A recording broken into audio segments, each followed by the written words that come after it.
So hello guys, mambo vipi? Kijana anatembea. So guys, ile ODM mwingine ya kuchanganikiwa, wanazidi kuchanganikiwa guys. So jana ndio Oburu amenotice kwamba hawana hata DJ alifuata Sifuna. DJ hakuna. Hatuna DJ. Jana ndiye amegundua hawana DJ. Sasa kidogo ati kwa hii mkutano kwani hatuna DJ? DJ alienda kitambo, DJ alifuata Sifuna. Hamuna hata DJ. Wamechanganikiwa mpaka hata wanajaribu kuongea, crowd support, crowd imenyamaza shu. Mpaka sasa inabidi huyu Junet Mohamed aseme hapana, tusiende namna hii. Hakuna haja ya kusema 2 term. Lazima tukae chini tuone ODM tutapewa nini ndio tuseme 2 term.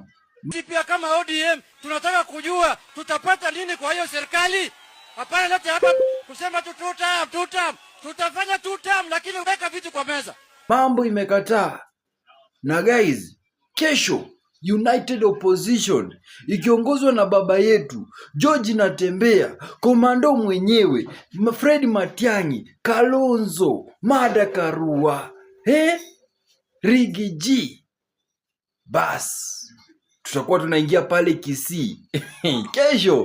Kesho Kisii na watu wa Kisii kesho mnatoka kutoka. Hakuna cha waste time. Yani tunasema Kisii Matiang'i amefunga. Uluyani tumefunga na Sifuna na Natembea tumefunga. Huko hakuna kura Kasongo anapata. Mlima Riggy G alifunga. Sasa Kisii tunafunga, tunapatia Matiang'i kifungua anazunguka nayo. Hatutaki upuzi ya Simba Rati kumbafu.